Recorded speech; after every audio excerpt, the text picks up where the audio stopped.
When it comes to theme park hotels, there are a few iconic locations that instantly come to mind, even if you aren't a roller coaster enthusiast like we are. The Contemporary at Walt Disney World would be one of them, right? Well, if Cedar Point is the roller coaster capital of the world, its statement hotel would be Hotel Breakers.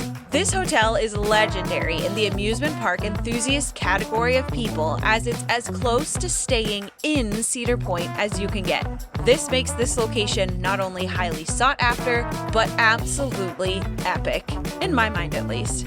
After visiting Cedar Point at least once or twice or more a year for years on end, we finally pulled the trigger on a stay at Breakers Hotel, and boy, do we have thoughts on our time there. This is a full and in-depth review of our stay at the Breakers Hotel located at 1 Cedar Point Drive in Sandusky, Ohio. We stayed there for 3 days and 2 nights in August of 2025, and this was our experience.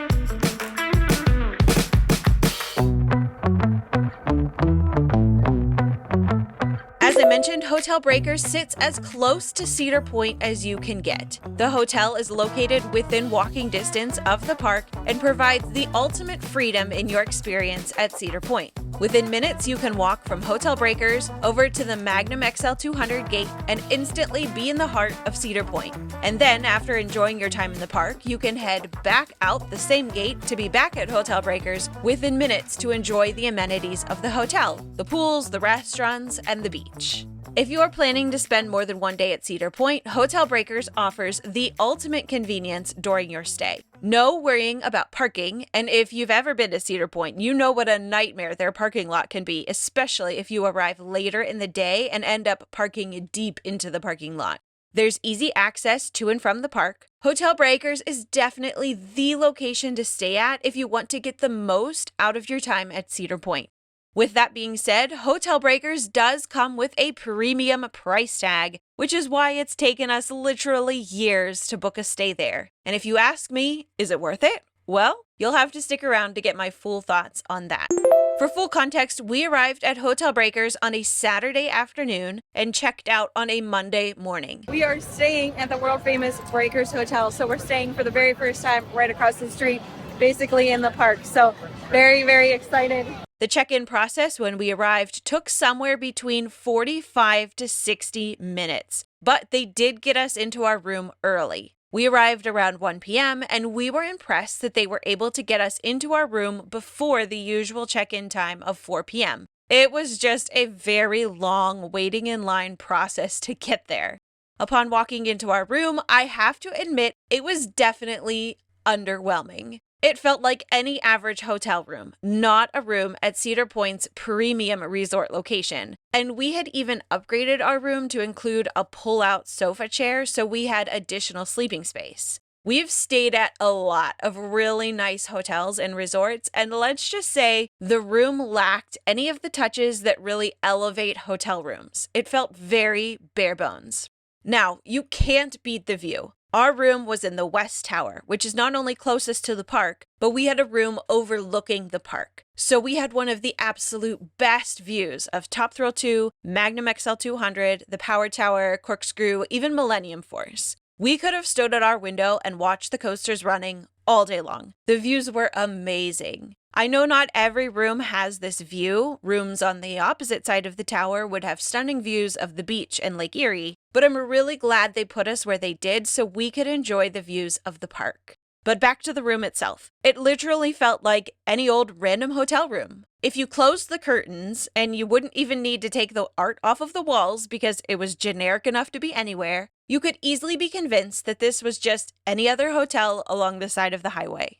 There was a small safe with emphasis on the small. You could put a small laptop in here, but you would have to stand it upright. A mini microwave, a mini refrigerator, an iron, and an ironing board. All fairly standard things to find in any hotel room. As I already mentioned, we upgraded our room during booking to include what they call a single-size sleeper chair. We did this so each of our kids could have their own sleeping space, and we thought it would also maybe give us a smidge of extra room in our room. Well, that definitely wasn't the case. This sleeping chair was about equivalent to what you'd find in a hospital room. Absolutely not glamorous at all. The bathroom itself was so small, and there were these tiny 90s style shampoo, conditioner, and bar of soap in the shower. Our daughter was so confused as to why there weren't shampoo and soap dispensers in the shower, like just about every other hotel we've stayed at recently has had.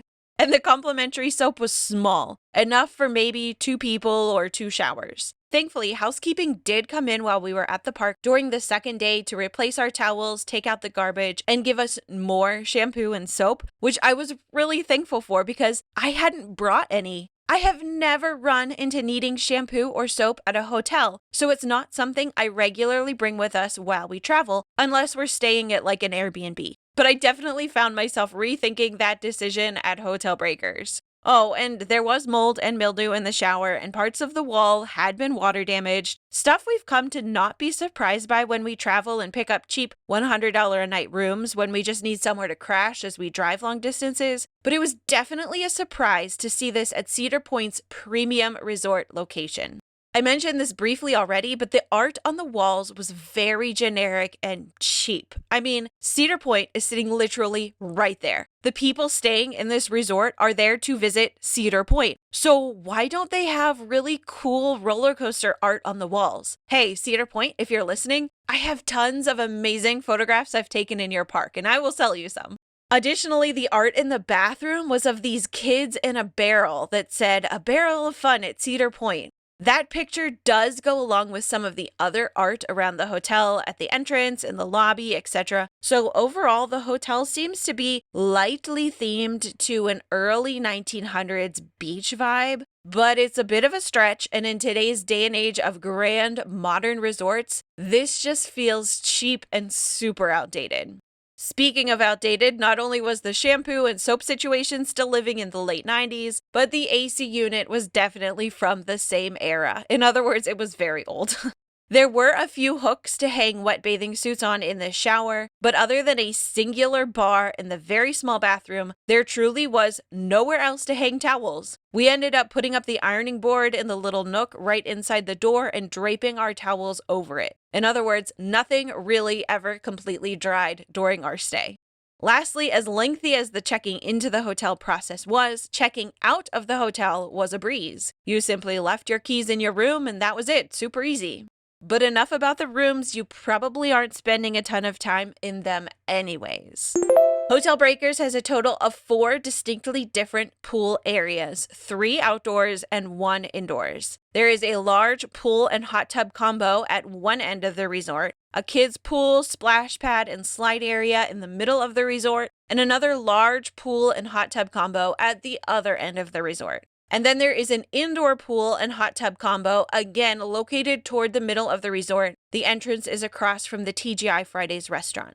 These pool areas are all their own separate areas with gates that let you in and out. In other words, they are not connected, meaning if you want to move from one of the larger pools to the kids area or vice versa, you have to pick up your stuff and relocate to that new location. This might seem silly, but we've stayed at some really nice resorts like the Buena Vista Palace in Orlando, Florida, where all of the pool areas are connected. So you can set your stuff down in a central location and not have to worry about picking it up and moving it around with you. That's just not the case at Hotel Breakers. The pools are not, emphasis on the not, heated. So even though we were there at the end of summer on an 80+ degree day, the water was freezing. The indoor pool area was a little bit better because at least the air was warm, but the water was still chilly. This meant that everyone, including the kids, were crowding into the hot tubs. Thankfully, the hot tubs at Hotel Breakers are very large. They felt like 3 or 4 standard hot tubs smushed into one giant hot tub, but still, at times, they were quite crowded. And we found that the hot tub at our end of the resort was only spitting out hot water through about half of the jets, meaning it was warmer than the pools, but not as hot as it should have been.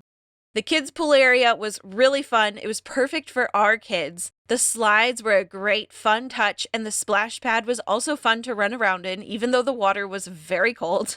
There were lifeguards stationed at this pool. They were mostly just keeping an eye on the slides, but there were no lifeguards at any of the other pools. Speaking of the slides, the lifeguards were very chill about them, and they were cool with adults going down the slides too. This meant that Derek could race our kids down, which was a lot of fun. We've found that most kids' swimming areas with slides do not allow adults to slide, so we found this to be very different and fun.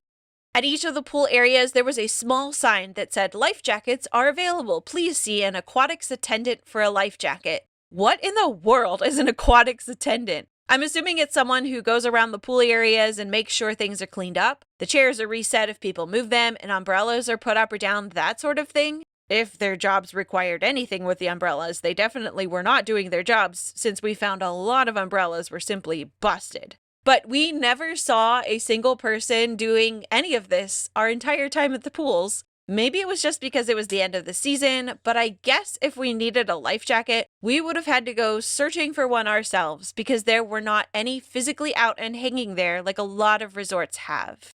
There were also no pool towels available down at the pool. You had to bring towels down from your room. Thankfully, this was clearly spelled out on a card in our room with a pile of extra towels. But here's the thing. Since the pool did not have its own specific pool towels, that meant that not only did we have to carry the towels with us down from our room, but we had to carry them back up as well. And, as I've already mentioned, the hotel room had very few places to hang anything, let alone wet bathing suits and normal towels, plus pool towels. Do you see the problem? This simply meant that we had to request new towels on a very regular basis, and that was annoying. It would have been so much simpler and more efficient to have towels available down at the pool with return bins there as well. My best guess as to why Hotel Breakers does not provide pool towels and life jackets down at the pools is because of my biggest problem with the pool areas at Hotel Breakers. They are definitely not exclusive to hotel guests. Here's what I mean. The pools are accessible to anyone, hotel guests or just anyone walking down the beach. You do not need a room key to enter any of the pool areas. The gates just swing open. There are small signs that say a Hotel Breaker ID is required in order to enjoy the pools, and by this they mean the wristbands they give you at check-in. But easily half the people in the pool areas with us were not wearing wristbands, and no one was monitoring that. Anyone could just walk in and relax at the pool, hotel guest or not. This really boggles my mind. Cedar Point's premium resort amenities, the pools, hot tubs, kids areas, they're accessible to just anyone? Why don't they at least have gates around their pools with locks that can only be unlocked via your room key, like every other resort we've stayed at? Or you could further secure the pool areas if you made the pool access only accessible via inside the hotel. Either way would make the pool areas feel at least a little bit more exclusive. Obviously, people can still get in, but it would at least be a small deterrent. Let's be honest, there are hundreds, if not thousands, of people enjoying the beach area and the boardwalk, let alone all of the guests that are inside Cedar Point right next door. Why are the pools at Hotel Breakers so accessible to just anyone strolling by? This just completely blows my mind. Outside of the pools, there is the boardwalk and beach areas. This includes some large fire pits that get lit at night to relax around, beach games in the evening like Jenga, Connect 4, and Cornhole, and cabana space you can rent along the beach. The evenings we were there was live music being played outside of one of the bars, which added some really fun vibes. We've also been on the beach when we stayed at Lighthouse Point, when they had a DJ and lights out on the beach for a fun dance party. In other words, depending on when you stay, there are different activities that might be happening down on the beach for you to check out. Speaking of the beach, I'm not sure what was going on, if it was just the time of year or because it was the end of the regular season, but the beach was 100% disgusting. As I've mentioned, we stayed at Lighthouse Point just a few years ago, and we spent time on the beach during that stay. We have also walked out onto the beach to take a break from Cedar Point at other random times, and we have never seen the beach be this bad. The shoreline was just mud, not sand, not even dirty sand, but pure mud. As soon as you stepped in it, you instantly sank down up to your ankles in it, leaving you feeling absolutely disgusting. Now, we did watch other people. If you could get past the mud along the shore, it did seem to clear up and actually be sandy, but you had to wade through quite a bit of mud before clearing it. And it was just too nasty for any of us to try. I mean, who wants to go swimming off a beach that's solid mud? There was garbage everywhere. Again, maybe it was just because it was the end of the season, but we definitely do not remember the beach being so dirty in previous years. It was so bad that in certain sections of the beach, I wanted to put my flip-flops back on because I felt like I was going to step on something that I didn't want to. Oh, and there were dead fish washed up along the shore, again, everywhere. This was definitely the most disgusting bit of all. The seagulls are always bad at Cedar Point, but they were absolutely insane over these dead fish, picking their bones clean. We'd be walking along and just find these piles of bones. And then we'd also find whole, large, dead and decomposing fish. It almost made me sick to my stomach, and it takes quite a bit to leave me queasy. It was absolutely disgusting and so disappointing. Our kids had really been looking forward to the option of playing on the beach during our 3-day stay as a way of breaking up our time at the park and in the resort, and we found ourselves cutting our beach time very, very short due to the mud, the trash, and the dead fish. But back up to the resort, a few more things to note before I move on to talking about the food options. We found a small arcade right across the hall from which was a door labeled Guest Laundry. There were vending machines with snacks scattered around the resort, plus the usual ice machines and water fountains you typically find on each floor. And lastly, right inside the front door was a large souvenir shop called Breaker's Boutique. They had the typical assortment of frequently forgotten items, snacks, and drinks, but also had a large variety of Cedar Point merchandise, as well as a lot of other lake-themed items. Okay, moving on, let's talk food options. Hotel Breakers is a large resort, so it makes sense that there are lots of food options available. If you are looking for sit-down options, there is a TGI Fridays with both indoor and outdoor seating, a Perkins restaurant, which is off of the main lobby, and Tomo Hibachi, which is again right off of the main lobby. Every time we walked by, these restaurants were busy. In fact, at peak dinner time, we noticed quite a long line out the door of the TGI Fridays.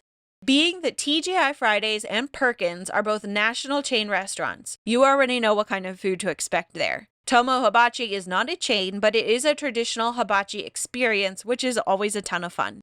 We have the dining plan with our Cedar Fair season passes, so we simply chose to eat inside of Cedar Point because it was already paid for. But we did utilize some of the non-sit-down food options around the resort.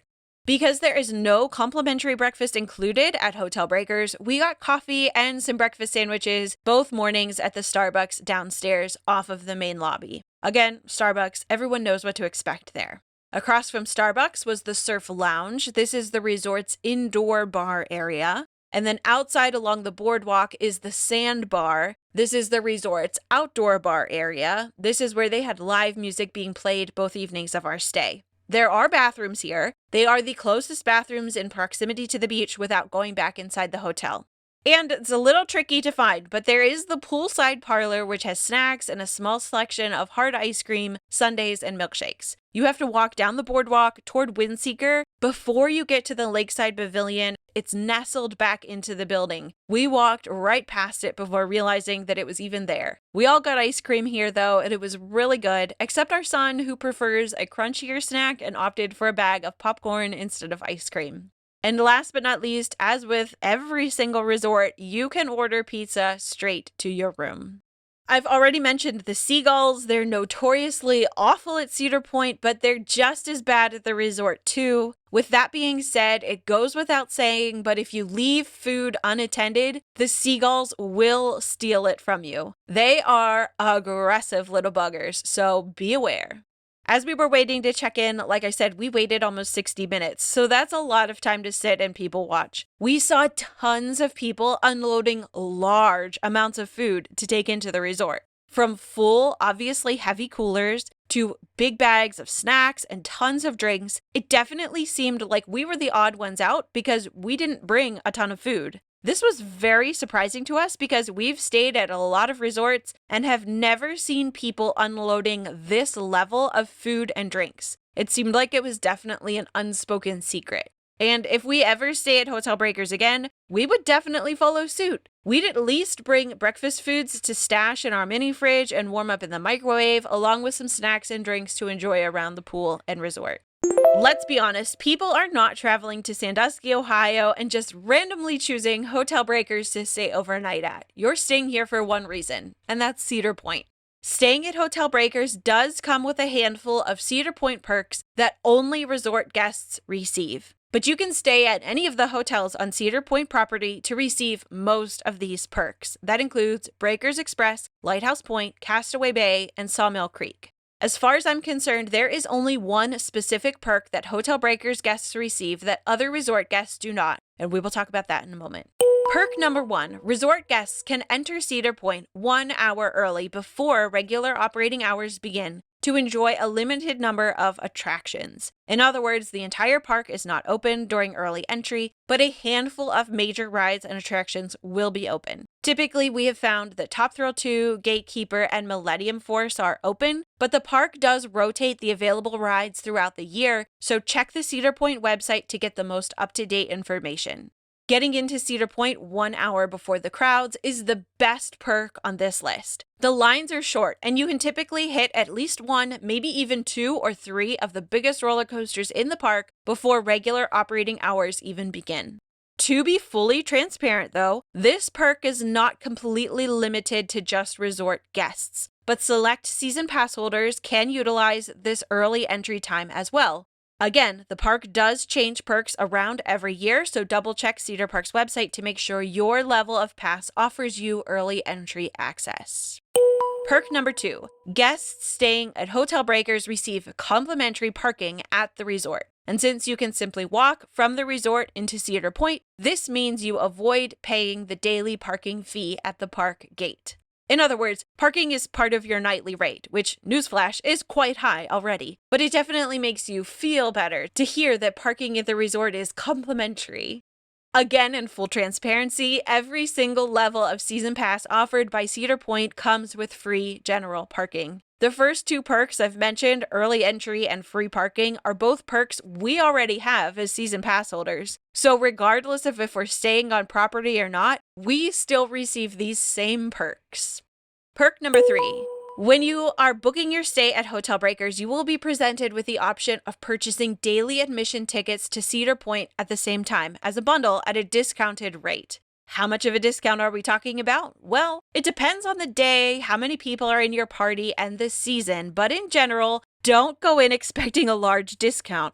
On average, I saw a discount of, wait for it, $2 per ticket when bundling your resort stay and your daily admission together. Yeah, quite the perk to write home about, right? Additionally, if you miss buying daily admission tickets during the booking process, you can buy Cedar Point tickets directly from the Hotel Breakers front desk or right there at the gate of the park. As always, buying amusement park tickets are always cheaper when purchased online. So if you somehow make it all the way to the front gate without buying your tickets, hop on your phone and buy them that way instead of walking up to the gate and buying them right there. Perk number 4, use of the Magnum XL200 gate and the Windseeker gate. All right, I've saved the best perk for last. This is the only perk that staying at Hotel Breakers or Lighthouse Point gets you beyond the perks you're already receiving with your season pass, and that is being able to enter the park through the Magnum XL200 gate and the Windseeker gate specifically during early entry. Depending on which part of the resort your room is in will determine which gate is the most convenient for you. Obviously, the Windseeker gate drops you into the park at the base of Windseeker, making the front of the park much more accessible, while the Magnum XL200 gate drops you into the park at the exit of Magnum XL200, depositing you right into the heart of Cedar Point.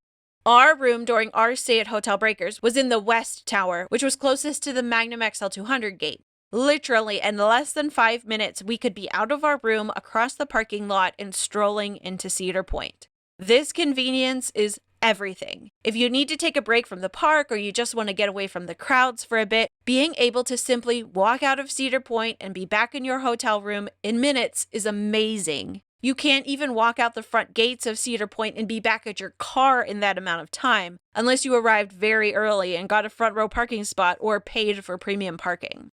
This perk allowed me to leave Derek and the kids who were relaxing in the hot tub one evening, run back up to our room, grab my camera, so I could dash across the parking lot and into the park for some roller coaster sunset photos.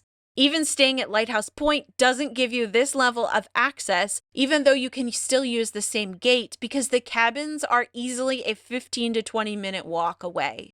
Technically, the park is not supposed to let season pass holders use the Magnum XL 200 or Windseeker gates during early entry. I know some people will say that you can skip the main parking lot, drive around back to park in the back parking lot as a secret Cedar Point hack, but technically you aren't supposed to do that. Now, when we were there, did they simply scan our season passes and let us through the Magnum XL 200 gate during early entry? Yep. Did they ask if we were staying on property? Nope. So is this a loophole? Well, maybe. It might work. The Magnum XL 200 gate is definitely the superior entrance into the park because it spits you right out into the middle of everything, but I wouldn't recommend trying to bend the rules to try it. If you found the information I've shared so far helpful, would you do me a favor and like this video? That simply tells YouTube to show this video to other people who might be searching for reviews as they plan their own trip to Cedar Point and Hotel Breakers. All right, shall we talk about the elephant in the room? Hotel Breakers is expensive. Like, wow. For standard rooms, the average price of a one-night stay is around $400. Obviously, standard suites are a step up from that, and then there are premium suites that are a step higher than that. Sure, you can sometimes find rates for down around $200, but I could count on one hand the number of dates I saw available for that price. And they're very early in the season, and I guarantee those nights are only priced that quote-unquote low because you are not able to enjoy all the outdoor amenities that the resort offers. I'll say it again, $400 is the average price. It definitely gets more expensive on weekends and during special events. So now do you understand why we've never pulled the trigger on a stay here before this past year? In full transparency, you can stay at any of Universal Studios' Value Inn & Suites hotels for much cheaper than Hotel Breakers. Yes, I was comparing same dates to same dates. And even some of Universal's prime value hotels come out to be less expensive on certain nights that I compared in the summer months. Even though we haven't stayed at any of Universal's prime value hotels, we have stayed at their Value Inn & Suites hotels, and they are definitely a step up from Hotel Breakers. Here's the deal. There's only one thing about Hotel Breakers that elevates it above your average Hampton Inn, and that's its proximity to Cedar Point. If you remove the location from Hotel Breakers and plop this hotel down anywhere else, it simply becomes your average, run-of-the-mill, cheap hotel off the side of the highway. The rooms felt average, the pools were average, and the resort felt average. Nothing about the property felt exclusive because it was all so open for just anyone to stroll on in. No keys were needed to enter the hotel or pools, so who knows if the people swimming next to us were really resort guests or if they had just strolled in off the beach.